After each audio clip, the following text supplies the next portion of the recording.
আমাদের কোনো কন্টেন্ট আপনাকে কোনো ধরনের বাই সেল সিগন্যাল বা পরামর্শ প্রদান করবে না। এজন্য স্টক সাপোর্টার টিম আপনার কোনো ধরনের ফিনান্সিয়াল লসের জন্য লায়াবল না। ধন্যবাদ। আসসালামু আলাইকুম ভিউয়ার্স, কেমন আছেন? আশা করি সকলে ভালো আছেন। সকলকে স্বাগত জানাচ্ছি stock supporter presents daily market index আপডেটে।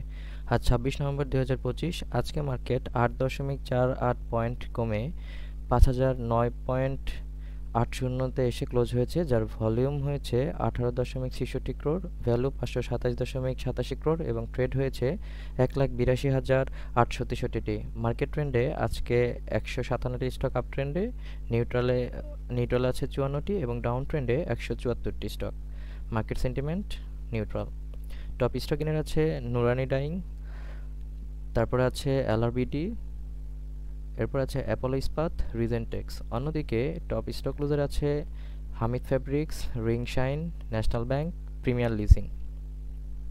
আজকে টপ সেক্টর বাই গেইনে আছে জেনারেল ইন্স্যুরেন্স সেক্টরটি, এরপর আছে textile, engineering, fuel and power, pharmaceuticals and chemicals. অন্যদিকে টপ সেক্টর বাই ভ্যালুতে আছে fuel, engineering, textile, pharmaceuticals and chemicals. আজকে ব্লকে সবচেয়ে বেশি ট্রানজ্যাকশন হয়েছে ব্র্যাক ব্যাংকের এই স্টকটি 5 লাখ। তো চলুন আমরা সুপার চার্টসে চলে যাই।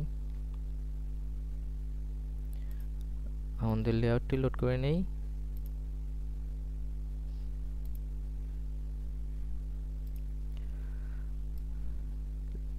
লেআউটে দেখছি যে গত 2 দিন ধরে উপরের দিকে একটা বড় ধরনের কিন্তু উইক দেখা যাচ্ছে। এই উইকটা যেটা বোঝাচ্ছে যে এখানে কিন্তু একটা সেল প্রেশার আছে এবং সেল প্রেশারটা আবার ততটা বেশি নেই। তো এখানে আমি যদি বলি যে এই জায়গাটাতে আমি বলেছিলাম যে এখান থেকে যখন আসবে তখন এই জায়গাটাতে মার্কেট কিন্তু ঘোরাঘুরি করতে পারে। তো এখন সে 5,000 পয়েন্টে, যেটা সাইকোলজিক্যাল একটা আমাদের মার্কেটে 5,000 পয়েন্ট একটা সাইকোলজিক্যাল আপনার, যদি আমি সাপোর্ট বলি বা রেজিস্ট্যান্স বলি একই কথা হবে, যে 5,000 একটা সাপোর্ট অথবা 5,000 একটা রেজিস্ট্যান্স। তো এই জায়গাটাতে মার্কেট ঘোরাঘুরি করতেছে। এখান থেকে যদি মার্কেট একটু নিচে নামে, যে এটা 4974 বা 75 এই জায়গাটাতে আসলেও আসতে পারে, তবে এখান থেকে কিন্তু বেশি দিন থাকবে না, এটা এই মার্কেট স্ট্রাকচার দেখে কিন্তু বোঝা যাচ্ছে। এবং সেটা এই জায়গাটাতে 5084-তে এসে আসবে এটা বলা যায়। এবং এই 5084 ভিতরে যদি এই বক্সটার ভিতরে ঢুকে যেতে পারে তাহলে কিন্তু মার্কেটের জন্য একটা ভালো একটা দিক হবে বলে আমি ধারণা করছি। তো মার্কেট সম্পর্কে আজকে এ পর্যন্ত। তো আজকে যদি আমি টপ গেইনারটা দেখি, নুরানি, এলআরবিডি, অ্যাপল ইস্পাত, প্রগতি ইন্স্যুরেন্স নিয়ে কথা বলতে পারি। প্রগতি ইন্স্যুরেন্সে এখানে দেখছি যে ম্যাকডি অনুসারে গতকালকে একটা বাই সিগন্যাল ছিল এবং এই বাই সিগন্যালটার পরে আমি যদি দেখি যে আরএসআই কত 57, সেটা খুব ভালো পজিশনে আছে।